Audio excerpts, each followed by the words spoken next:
Hello everyone, I am Dr. Abdul Shafi Khan and you are learning here grammar and spoken English. In this video I have divided into two parts. First of all, you will learn here parts of speech and we will take number one, noun here. We will learn here all things about noun and their spelling, and there are some examples, and very important thing here, all these things you will learn here very well. And after learning grammar, we will take some daily use sentences and you will learn here how to form your sentence into English.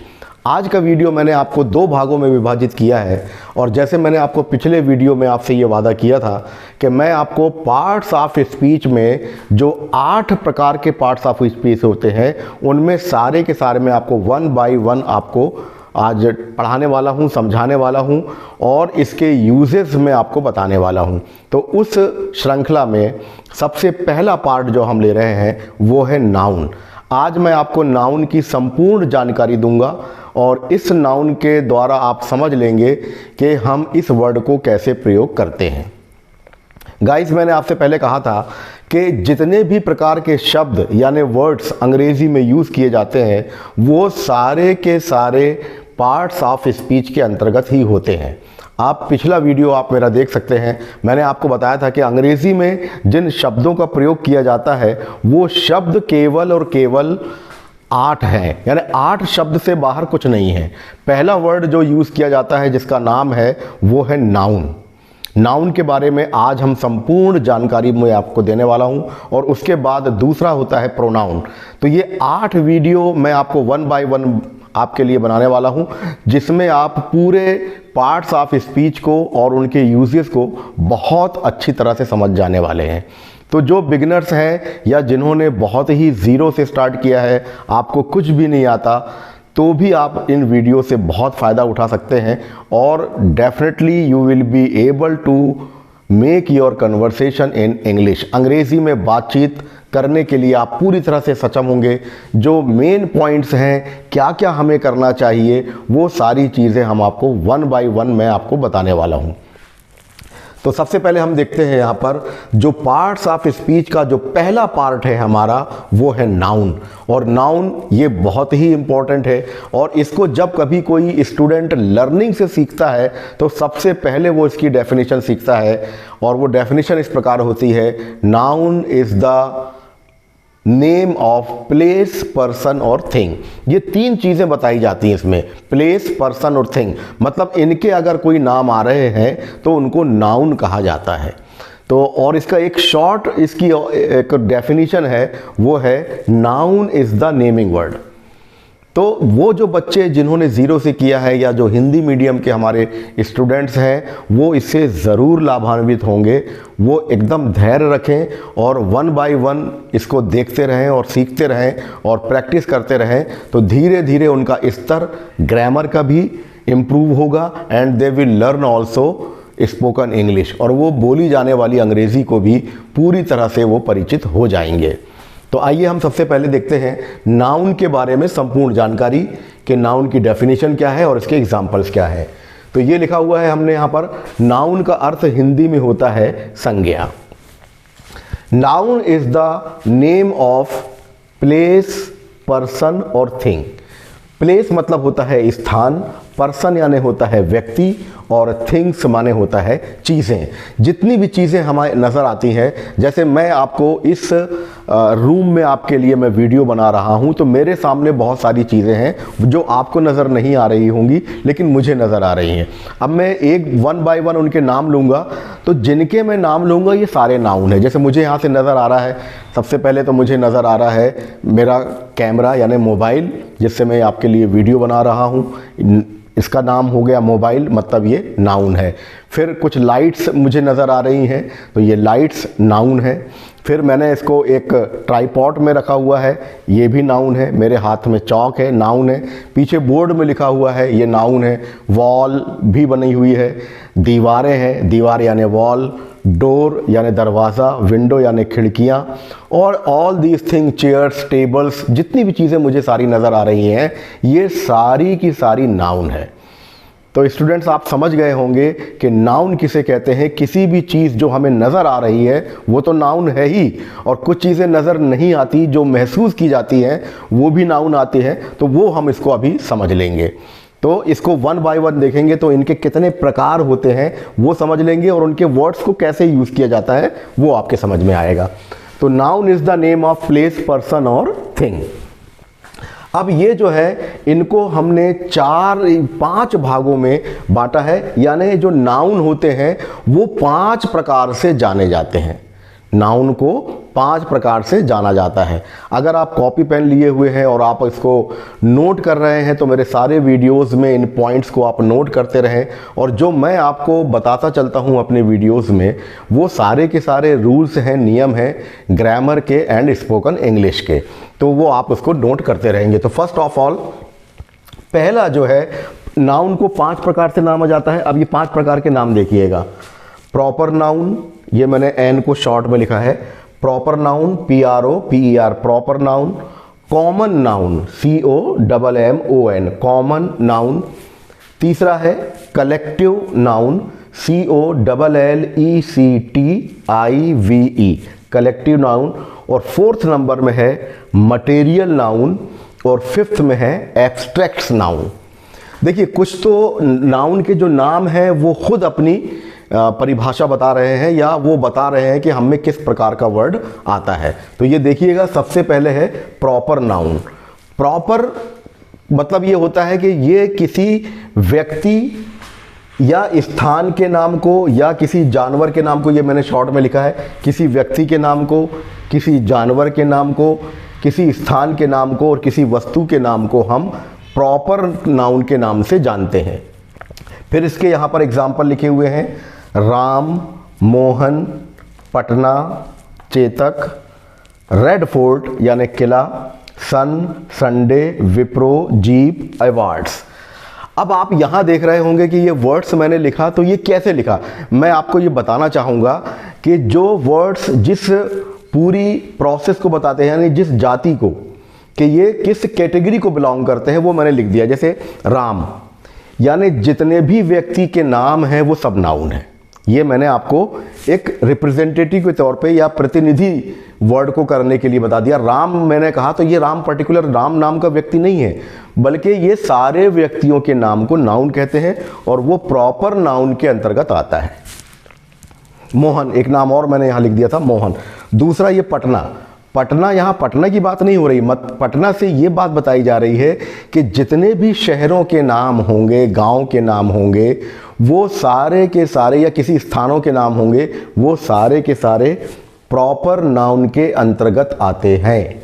इसके बाद देखिए मैंने लिखा है चेतक, यानी किसी जानवर का यदि कोई नाम किसी ने रखा है, चेतक के बारे में आप जानते ही होंगे, किसी घोड़े का नाम है, वो पूरा रेफरेंस आप जानते हैं। तो किसी जानवर के नाम को भी हम प्रॉपर नाउन के नाम से जानते हैं। इसके बाद देखिए मैंने लिखा है रेड फोर्ट, यानी जितनी भी हमारी हिस्टोरिकल बिल्डिंग्स हैं, ऐतिहासिक इमारतों के नाम को भी हम नाउन कहते हैं और वो आता है प्रॉपर नाउन के अंतर्गत।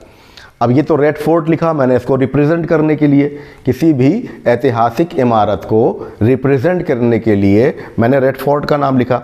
अब इसमें आप सारे नाम लिखा लें, कुतुब मीनार लगा लें, ताजमहल लगा लें, चार मीनार लगा लें, और भी जितने भी किले हैं, बड़ी बड़ी ऐतिहासिक हमारी इमारतें हैं, वो सारे के सारे इस प्रॉपर नाउन के अंतर्गत ही आएंगे। तो देखिए पहला जो है। दूसरा मैंने लिखा है सन। अब सन से यहाँ पर अर्थ ये है कि जितनी भी हेवनली बॉडीज़ हैं, सन है, मून है, मार्स है, जुपिटर है, प्लूटो है, अर्थ है, ये सारे जितने भी हमें नज़र आती हैं हमारी पूरी कायनात में, हमारी यूनिवर्स में जितने भी ग्रह हैं वो सब नज़र आ रहे हैं, वो सब सन के द्वारा रिप्रेजेंट हो रहे हैं, मतलब उनको प्रॉपर नाउन कहा जाता है। इसी प्रकार से मैंने यहाँ लिखा संडे। तो Sunday shows the name of days, यहाँ दिनों के नाम को इसके द्वारा बताया जा रहा है। तो जितने भी Sunday, Monday, Tuesday, Wednesday, Thursday, Friday and Saturday जितने भी आ रहे हैं संडे, ये नेम ऑफ डेज जितने भी होंगे वो प्रॉपर नाउन कहलाते हैं। इसके बाद मैंने लिखा है यहाँ पर विप्रो, यानी किसी कंपनी का नाम है, रिलायंस है, विप्रो है, और भी जितनी कंपनीज हैं उन सारी कंपनीज के नामों को भी हम प्रॉपर नाउन कहेंगे। इसके बाद मैंने लिख लिया यहाँ पर जीप, यानी किसी भी हमारे व्हीकल को भी हम प्रॉपर नाउन कहेंगे। मैंने एक रिप्रेजेंट करने के लिए लिख दिया जीप। हीरो होंडा की मोटरसाइकिल होती है, या किसी और कंपनी की मोटरसाइकिल होती हैं, या किसी और कंपनी के 4 व्हीलर्स होते हैं, और तरह तरह के जो व्हीकल्स हैं जिनको हम दैनिक जीवन में यूज़ करते हैं, वो सारे के सारे नाम हमारे प्रॉपर नाउन के अंतर्गत आने वाले हैं। इसके बाद मैंने लिखा अवार्ड्स। आप देखते हैं फिल्म में और स्पोर्ट्स में जितनी भी हमारी अलग अलग डिफरेंट फील्ड्स होती हैं उनमें अवार्ड्स दिए जाते हैं, तो सारे अवार्ड्स को भी हम प्रॉपर नाउन की कैटेगरी में रखते हैं। तो आपने देखा गाइस कि मैंने कितने इसमें नाउन के बारे में बताया, तो ये सारी की सारी चीज़ें हमारे नाउन के अंतर्गत आते हैं। इसको मैंने रिप्रेजेंटेटिव के तौर पे इसको सारा लिखा। तो पहला जो नाउन का प्रकार है वो है प्रॉपर नाउन, जो आपने यहाँ पर देखा है और मैंने आपको यहाँ पर बताया है। इस प्रॉपर नाउन को हम व्यक्तिवाचक संज्ञा भी कहते हैं। हिंदी में अगर हम बोलेंगे तो ये कहलाएगा व्यक्तिवाचक संज्ञा। तो नाउन का पहला प्रकार प्रॉपर नाउन समाप्त हुआ, और इनके एग्जाम्पल्स मैंने आपको दे दिए हैं, ये किस प्रकार से प्रॉपर नाउन को कहा जाता है। इसके बाद हम दूसरे नंबर पे आ रहे हैं कॉमन नाउन। इसको जातिवाचक कहा जाता है। ये हिंदी भी अगर आप याद कर लेंगे तो कोई बात नहीं है।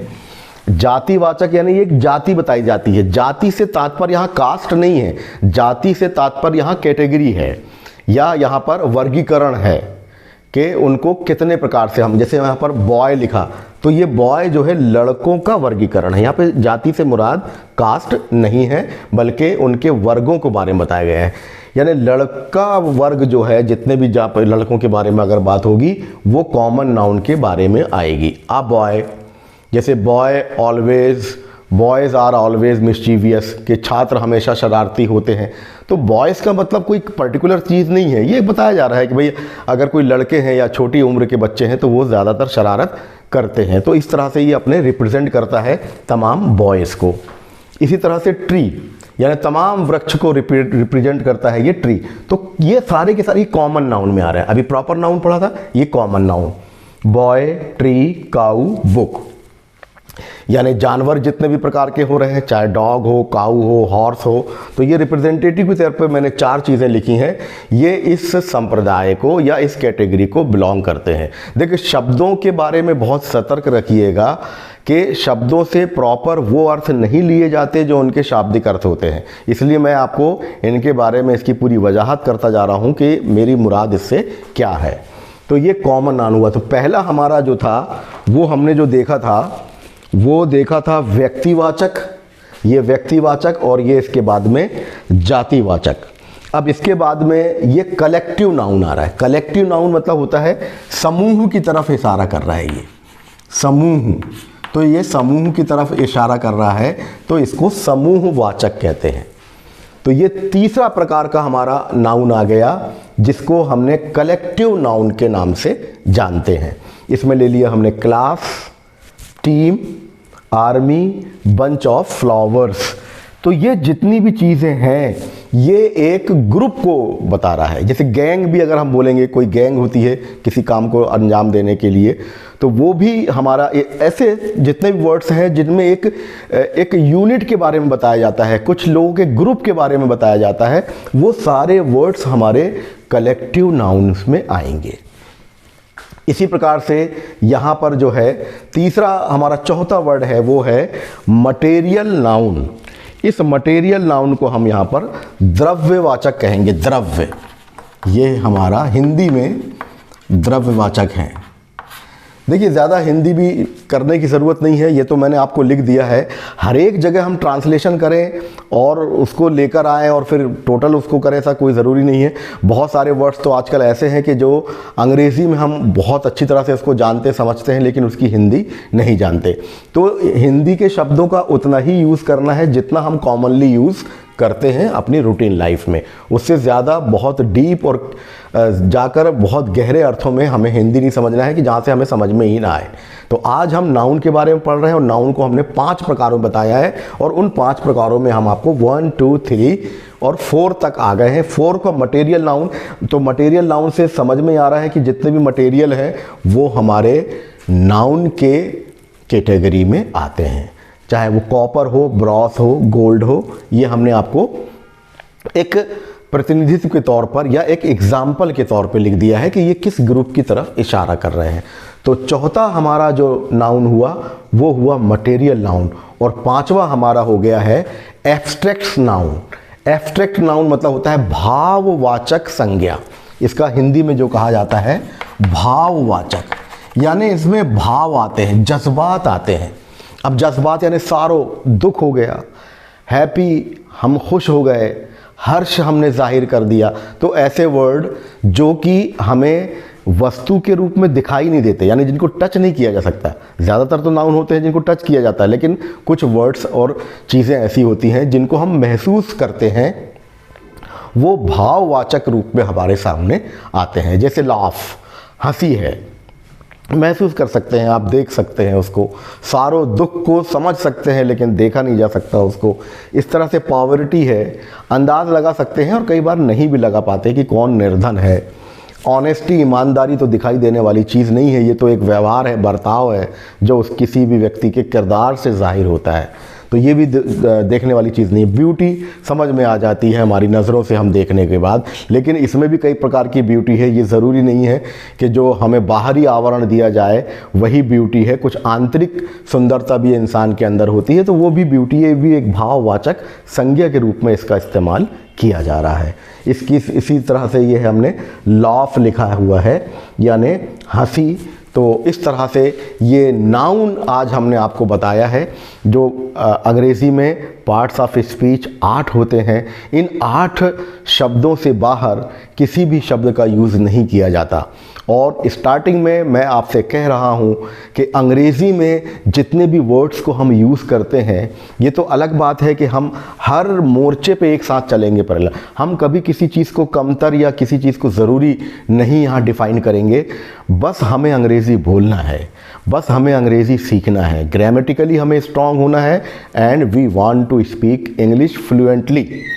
फ्लुएंटली स्पीकिंग के लिए क्या होगा कि किसी भी तरह की रुकावट, व्यवधान हमारे सामने ना आए, तो उसके लिए हम ग्रामर का सहारा लेके जो सेंटेंस फॉर्मेशन है वो भी मैं आपको बहुत ही बेसिक लेवल से बताने जा रहा हूँ।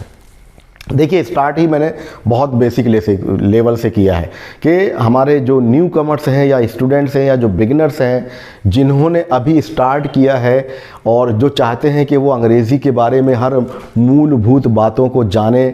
बहुत ज़्यादा हम इसमें वर्ड्स भी अंग्रेज़ी के यूज़ नहीं कर रहे हैं जो आपको समझ में आने वाले हैं। इंग्लिश के सेंटेंस भी जो मैं बोलूँगा वो कॉमनली यूज़ वर्ड्स ही रहेंगे, हाई साउंडिंग वर्ड्स यूज़ नहीं करना है मुझे। बहुत ही बेसिक लेवल से ये स्टार्ट करना है। तो पहला पार्ट जो मैंने आपको बताया कि मैंने आपसे कहा था कि मैं आज नाउन के बारे में, नेक्स्ट वीडियो में मैं आपको प्रोनाउन के बारे में, प्रोनाउन के एग्जाम्पल्स और कितने तरह के प्रोनाउन होते हैं उसकी डेफिनेशन में लेकर आऊँगा। तो आज का ये पहला पार्ट मैं ख़त्म कर रहा हूँ। इसके बाद हम आ रहे हैं स्पोकन इंग्लिश में।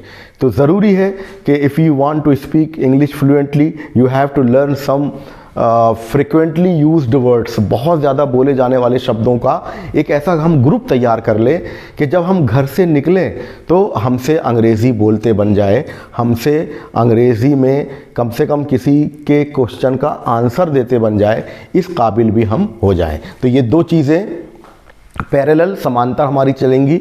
ग्रामर भी आप सीखेंगे और स्पोकन इंग्लिश भी चलेंगे।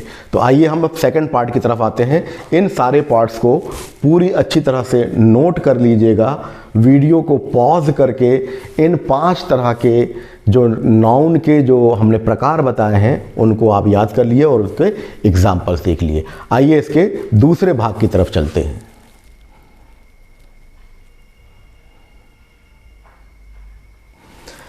इस भाग में मैं आपके लिए लेकर आया हूँ etiquettes. Whenever we start talking in English we should know some mostly frequently used words जिनको हम ज़्यादातर बोलते हैं और जिनसे हमें साबका कम पड़ता है, यानी whenever we are going somewhere in our office, in market and any places, any public places, we use these kind of words.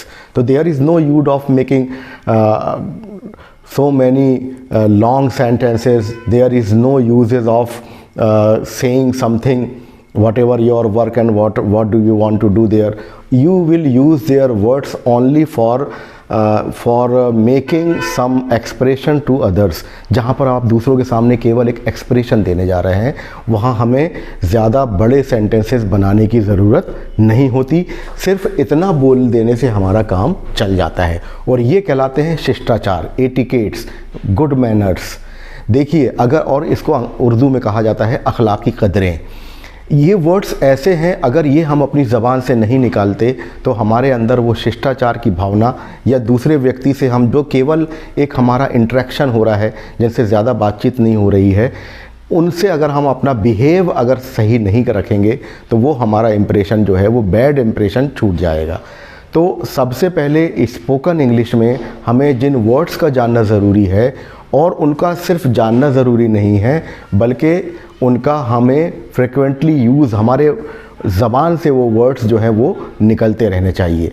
तो जो मोस्ट 10 कॉमनली वर्ड्स हैं जिनका यूज़ हम अक्सर करते हैं, वो 10 शब्दों को आज आप नोट कर लें और इनको याद कर लें, और जब कभी भी आपको मौका मिले आप इसको यूज़ करना शुरू कर दें। तो वो देखिए कौन कौन से हमारे वर्ड्स हैं जो हमें यूज़ करना है। तो सबसे पहले हमारा यूज़ है प्लीज़। ये तो समझ लीजिए हमारा ब्रह्मास्त्र है। हमें कहीं ऑफिस में जाना है, किसी का ध्यान अपनी तरफ खींचना है, तो भी हम प्लीज़ वर्ड का यूज़ कर सकते हैं। यहाँ ये जो 2 वर्ड है, प्लीज़ यानी कृपया, यानी बराए मेहरबानी, और दूसरा होता है एक्सक्यूज़ मी, माफ़ करें। यहाँ मैंने मीनिंग तो आपको केवल एक ही लिखी है, लेकिन ये आपकी बातचीत की ख़जाने की एक चाबी है, जहाँ आप एक्सक्यूज़ से शुरू करते हैं। जैसे मान लीजिए आप किसी ऑफिस में गए काम करने के लिए, और वहाँ बोलते हैं आप किसी वर्ड को चाहते हैं, या कोई काम में आदमी उलझा हुआ है, लगा हुआ है, he is not watching you frequently or suddenly, and if you want to take their attraction on you, they want to pay their attention on you, आप उनका अटेंशन अपनी ओर जाहिर करना चाहते हैं, तो क्या करेंगे? क्या आप उसकी टेबल को नॉक करेंगे? नहीं। तो क्या आप उसको टच करेंगे? नहीं। आपको क्या कहना होगा? Excuse me please, excuse me, यानी कि भाई मैं आपके पास आया हूँ किसी काम से। तो किसी व्यक्ति का ध्यान अपनी तरफ खींचने के लिए, आकर्षित करने के लिए जो मोस्ट एप्रोप्रिएट वर्ड है, सबसे ज़्यादा जो उचित बोला जाने वाला वर्ड है, वो है एक्सक्यूज़ मी। इसी तरह से कहीं आपका रास्ता बना हुआ है और कोई ही someone is standing on your way, तो हाउ विल यू पे देयर अटेंशन ऑन, तो आप वहाँ पर अपना अटेंशन कैसे कर पाएंगे जब वो आपके रास्ते में खड़ा हुआ है? तो भी आप उसको वहाँ पर एक्सक्यूज़ मी बोलकर उसे ये कह सकते हैं कि आप गलत जगह पर हैं। तो एक्सक्यूज़ मी एंड प्लीज़, ये हमारे बहुत ही मेजर पेइंग अट्रैक्शन वर्ड्स हैं जिन पर बहुत ज़्यादा ध्यान दिया जाना चाहिए। और जब हम इन वर्ड्स को बोलकर अपनी बातचीत को शुरू करते हैं, तो जो हमारे साथ में जो व्यक्ति होगा वो बहुत सॉफ्ट स्पोकन हो जाएगा, यानी वो आपसे बहुत नरमी से बातचीत शुरू करेगा। वो समझ लेगा कि आप मैनरफुल व्यक्ति हैं, आपके अंदर व्यवहारिकता है। और जब कभी किसी अनजान व्यक्ति से हम बात करना चाहते हैं तो he doesn't know about you, वो आपके बारे में नहीं जानता, बट आपके बिहेवियर से वो आपको पहचानता है। तो ये पहला वर्ड है हमारा प्लीज़, और दूसरा वर्ड हमने आपको एक्सक्यूज़ मी दिया है। ये हमारा की वर्ड है, एक तरह से हर जगह यूज़ किया जाने वाला। इसके बाद में है थैंक्स, शुक्रिया अदा करना। हम तो ईश्वर से लेकर हर एक व्यक्ति तक हमें शुक्रिया या धन्यवाद अदा करना चाहिए अगर उसने हमारे लिए थोड़ी भी हेल्प किया है, मदद किया है, या हमारे लिए कोई भी रास्ता हमवार किया है, तो उसके शुक्रिया कहना या थैंक्स कहना हमें कभी नहीं भूलना चाहिए। ये कहलाते हैं एटिकेट्स, ये कहलाते हैं शिष्टाचार, और ये कहलाती है सौजन्यता, ये कहलाती है कर्टसी। इसके बाद है सॉरी। ये भी एक बहुत ज़्यादा कॉमनली यूजिंग वर्ड्स है जो विभिन्न अवसरों पे किया जाता है कि अगर मान लीजिए हमारा हाथ कहीं धोखे से किसी पर पड़ गया या कहीं हमसे कोई नॉइज़ हो गई चेयर को सरकाते वक्त, तो डिफरेंट काइंड के आप जानते हैं कि अपने साथ व्यवहार हो सकते हैं। तो वहाँ अगर हमें किसी को अपना एक्सक्यूज़ यानी अपना जाहिर करना हो तो हम इस शब्द के द्वारा, सॉरी के द्वारा कर सकते हैं। आप कोई भी व्यक्ति कितनी ही एंग्री मूड में हो, कितना ही नाराज़गी लिए हुए हो, अगर ये वर्ड आपकी ज़बान से निकल जाता है तो वो नॉर्मल हो जाएगा उसके लिए। तो ये सॉरी, तो 5वां वर्ड मैंने आपको लिखा है सॉरी। इसको ज़्यादा से ज़्यादा आपको यूज़ करना है अगर आपको सॉफ्ट स्पोकन होना है अपनी स्पीकिंग में। दूसरा ये वर्ड है हमारा काइंडली। ये अक्सर यूज़ किया जाता है विभिन्न तरह के जो आवेदन पत्र होते हैं या बातचीत हमारी कोई होती है, कोई वर्ड्स हम कहते हैं या किसी से हम डिमांड करते हैं या किसी भी तरह से हम किसी व्यक्ति का ध्यान करते हैं, please kindly pay attention me, kindly pay attention on me. तो ये इस तरह से हम बोल सकते हैं। तो ये जो वर्ड है हमारा, ये भी कृपा करने वाला, जो कि हमारी तरह से एक मैनर्स को जाहिर करता है, एक हमारे गुड बिहेवियर को बताता है। दूसरा वर्ड है pardon. If you are talking someone on phone और उसकी आवाज़ आपको सुनाई नहीं दे रही तो आप उसे ये नहीं कहेंगे भाई फिर से कहो, आप ये कहेंगे पार्डन प्लीज़। पार्डन प्लीज़ का मतलब ये होता है कि उसने व्यक्ति ने जो आपसे कहा है वो आपने प्रॉपर सुना नहीं, आप दोबारा उससे पूछना चाहते हैं, तो आप ये कहेंगे पार्डन या पार्डन प्लीज़। सॉरी भी कहा जाता है। सॉरी किसी बात को या किसी जुमले को हमें समझ में नहीं आया, किसी सेंटेंस को हमें समझ में नहीं आया तो सॉरी भी कह सकते हैं और पार्डन प्लीज़ या पार्डन का यूज़ वहाँ करते हैं। दैट इज़ ऑल राइट, ये सब ठीक है। तो अक्सर जो है किसी भी चीज़ की कंसेंट हमारी हो गई, सहमति हमारी हो गई, तो ये सब ठीक है के लिए हम दैट इज़ ऑल राइट का यूज़ करते हैं। उसके बाद में इट्स माई प्लेज़र, ये वर्ड बहुत अच्छा है और बहुत ही वैल्यूबल है हमारे बिहेवियर्स में। देखिए हम सामाजिक प्राणी हैं और हम स्पोकन इंग्लिश सीख भी तो इसीलिए रहे हैं कि हम अपना इंप्रेशन करें, हम जिस सराउंडिंग में हैं, जिस वातावरण में हैं, वहाँ अच्छे से अच्छे शब्दों का हम यूज़ करें, हमारी ज़बान अच्छी हो, जिन वर्ड्स को हमें बोलना नहीं आता जो लेटर या जो साउंड हमारी ज़बान से नहीं निकलते उनको सही सही निकालना, ये ओवरऑल हमारा प्रेजेंटेशन है। एक प्रेजेंटेशन वो होता है जो हमारे सूट बूट से होता है कि हमने पहना क्या है, और ये जो है ये बहुत ही तात्कालिक या बहुत ही क्षणिक होता है।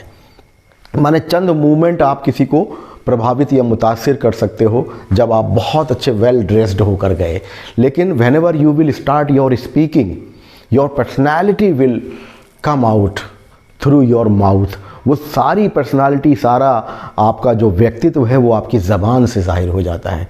तो बेहतर ये होगा कि हमें हमेशा एड्रेस एंड ड्रेस, ड्रेस यानी जो नज़र आ रही है ये मेरी ड्रेस है, एंड एड्रेस जो मैं कह रहा हूँ, इस पर हमेशा हमारी सतर्कता होना चाहिए। और हम सीख भी इसलिए रहे हैं कि हमारा मोटो ये है, हमारा उद्देश्य ये है कि हम अपनी ज़िंदगी में कामयाब होना चाहते हैं, अच्छा होना चाहते हैं, और जिस फील्ड में हम अपने आप को प्रेजेंट करें, अपने आप को प्रस्तुत करें, तो वो जो हमारा बिहेवियर है, जो प्रेजेंटेशन है, देखिए ज़िंदगी में कामयाबी जो है वो प्रेजेंटेशन पे डिपेंड करती है। कितने हम स्टूडेंट हैं, कितने स्टूडियस हैं, कितने अच्छे मार्क्स लेकर आए हैं, ये सारा का सारा स्कूल कॉलेज के पीछे छूट जाता है। लेकिन जब हम अपनी रूटीन लाइफ में और रियल लाइफ में जब एंटर करते हैं तो ये सारा बिहेवियर, हमारी बातचीत, हमारे वर्ड्स, हमारे अल्फाज, चाहे हम कोई भी नेटिव स्पीकर्स हों, हिंदी बोलते हों, उर्दू बोलते हों, अंग्रेज़ी बोलते हों, लेकिन अच्छे से बोलते हों, उसका साउंड अच्छा हो, उसका एक्सेंट अच्छा हो, ये सभी बातों में हमारे वीडियोस में मैं अपने सभी चीज़ें आपके पास लेकर आऊँगा। बस गुजारिश ये है कि अगर आपने सब्सक्राइब नहीं किया है तो प्लीज़ सब्सक्राइब कर लें और रेगुलरली आप वीडियोस को देखते रहें। मैंने जो एक श्रृंखला शुरू की है, आज ये मैंने इसको पार्ट 1 जो शुरू किया है, ये है पार्ट 1, यानी जिसमें मैंने नाउन का स्टार्ट किया था। इसके बाद मैं सेकंड पार्ट में प्रोनाउन के बारे में लेकर आऊँगा। तो ये श्रृंखला हमारी चलती रहेगी और बीच बीच में हम आपस में बातें भी करते रहेंगे कि किस तरह की हमारी पर्सनालिटी होना चाहिए, किस तरह से हमारी ज़बान की अदायगी होना चाहिए, किस तरह का हमारा व्यवहार हो, बातचीत कैसी हो, आवाज़ कैसा हो, एक्सेंट कैसा हो, इंटोनेशन कैसा हो। आवाज़ का उतार चढ़ाव भी माने रखता है कि कहाँ हमें ज़ोर से बोलना है, कहाँ धीरे बोलना है, किस वर्ड्स को हमें स्ट्रेस करना है, किसको ज़ोर देना है, किसको मध्यम तरीके से बोलना है। ये सारी चीज़ें मैं आपके सामने बिल्कुल शेयर करता रहूँगा और आप तक पहुँचाता रहूँगा। तो तीसरा हमारा वर्ड हो गया है इट्स माय प्लेज़र। जैसे किसी बड़े व्यक्ति का हमने काम कर दिया और उसने हमें बदले में धन्यवाद कहा, तो ये कि हमने किसी अपने से जो रिस्पेक्टेबल पर्सनालिटी है उसका काम किया, तो ये तो हमारे लिए बहुत खुशी की बात है, प्रसन्नता की बात है। तो वहाँ हम नो मेंशन नहीं कहेंगे या ओके नहीं कहेंगे। ये हमारा जो है एक तरीके से मिसबिहेव कहलाएगा कि बड़ा व्यक्ति हमको थैंक यू कह रहा है और हम कह रहे हैं okay, no, it's my pleasure. भाई मैं आपके किसी काम आ सका तो ये मेरी खुशकिस्मती है, खुश नसीबी है कि मैं आपका कोई काम कर सका। तो मैं यहाँ ये कहूँगा इट्स माय प्लेज़र। ये मेरे लिए प्रसन्नता की बात है या खुशी की बात है। इसी तरह से ओके, नो मेंशन, हमसे कोई छोटा है, उम्र में छोटा है, ओहदे में छोटा है, तो भी इट्स प्लेज़र कहने में कोई दिक्कत नहीं है। लफ्ज़ ही तो है, उसकी अदायगी तो है। अगर किसी का मन हम रख लें, किसी के हृदय को हम जीत लें, इससे बड़ी बातचीत हमारी और क्या हो सकती है। बातचीत का मतलब ही है ये है कि जो हमारे सामने है और जिससे हमारा इंटरेक्शन हो रहा है, वो उसका दिल अगर हमने जीत लिया, और ज़बान से ही जीता जाता है और ज़बान के द्वारा बोले गए सेंटेंसेस के द्वारा ही बोला जाता है। बड़े से बड़ा कितना ही अकड़बाज व्यक्ति आ जाए, कितना ही एंग्री यंग मैन आ जाए और कितना ही अपने तरफ पे जो स्टबर्न होता है, जिसको हम अक्खड़ व्यक्ति होते हैं, वो अगर सामने है, लेकिन जब बातचीत का सिलसिला चलता है तो आपका जो लहजा है, आपकी जो नरमी है, वो उस व्यक्ति को शीशे में उतार लेती है और उसका बिहेव अच्छा हो जाता है और आप कामयाबी की मंजिलें चढ़ना शुरू कर देते हैं। तो बहुत ही केयरफुल होना है अपने ड्रेस और एड्रेस में। ड्रेस जो पहना है, एड्रेस जो बोल रहे हैं। तो ओके और नो मेंशन ये भी यूज़ किया जा सकता है, लेकिन इसकी हम कंडीशन देख लेंगे किन किन परिस्थितियों में इनका यूज़ किया जाना है। तो आज के सेकंड पार्ट में, पहले पार्ट में जिन्होंने बाद में देखा हो वीडियो, बता दूं कि फर्स्ट पार्ट में मैंने आपको नाउन के बारे में सारी डिटेल्स दी है। नेक्स्ट वीडियो में मैं आपको प्रोनाउन के बारे में बताने वाला हूँ। हर वीडियो के 2 पार्ट होंगे पैरेलल। एक पार्ट में मैं आपको ग्रामर बताऊंगा और दूसरे पार्ट में मैं स्पोकन इंग्लिश के टिप्स दिया करूंगा कि आप अंग्रेज़ी बोलना स्टार्ट कर दें। तो ये है आज के 10 पॉइंट्स। इन वर्ड्स को याद कर लें, फ्रिक्वेंटली याद कर लें और इनको बोलना शुरू करें, तो definitely you will be able to speak in English frequently. Thank you for watching me, and I request to you, please subscribe my channel and keep watching me. Thank you very much.